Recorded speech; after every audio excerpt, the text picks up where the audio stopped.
La coalition Publiez ce que vous payez a présenté le mercredi 24 avril 2024 à Brazzaville le rapport de suivi de l'exécution des projets d'investissement public dans le secteur de la santé exercice 2020, 2021 et 2022. Dans sa déclaration, cette coalition fustige la mauvaise gestion des 10 projets. Il y a véritablement un écart entre les projets qui sont déclarés avoir été mis en œuvre et les fonds qu'on estime avoir engagés, n'est-ce pas, ou ordonnancés en ce qui concerne l'exécution de ces budgets. Et dans la démonstration qui est faite, il y a des projets qui ne sont pas fonctionnels, il y a des projets qui ne sont pas achevés, il y a des projets, mais le nombre de projets qui sont opérationnels ou fonctionnels aujourd'hui est très infime en rapport avec l'ambition qui est celle du développement de la santé dans notre pays. On peut dire sur les 55 projets que nous avons pu scruter, globalement, si on parle de 160 milliards, n'est-ce pas, de fonds CFA pour tous les projets qui concernent la période 2020, 2021, 2022, sur ces 160 milliards, nous estimons, à travers la démonstration que nous avons faite, c'est-à-dire qu'il y a très peu de projets qui sont fonctionnels aujourd'hui.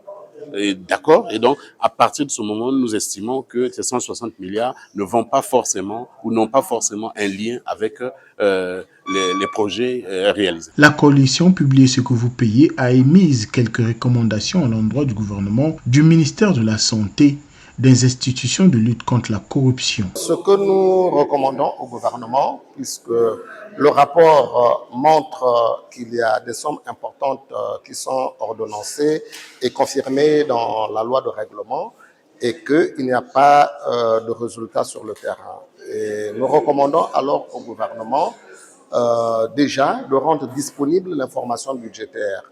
Le code de transparence dans notre pays exige que toute l'information budgétaire soit rendue publique. On a encore des difficultés à accéder au budget d'investissement de notre pays. On a encore des difficultés à accéder au rapport d'exécution budgétaire dans notre pays qui montrerait le taux d'exécution des différents projets engagés dans le domaine de la santé. Et la principale recommandation au gouvernement est que tous ces documents soient accessibles, disponible et accessible au public. C'est inadmissible, mais cette question, je crois qu'il revient au gouvernement de répondre, de dire que pendant 3 ans, nous avons ordonnancé 160 milliards de francs CFA et de nous montrer quels sont les résultats obtenus avec ces investissements. On a toujours du mal à faire le lien entre les sommes investies et les résultats sur le terrain. Et ça, c'est de la responsabilité du gouvernement de montrer les résultats des différents investissements dans le budget du ministère de la Santé. À travers cette étude, la coalition Publiez ce que vous payez entend attirer l'attention des décideurs sur la situation des secteurs prioritaires, amener le gouvernement à mettre en place des mesures de répression de la corruption constatée dans le secteur de la santé, tout en proposant des pistes de solutions concrètes, a rappelé Christian Monzéo.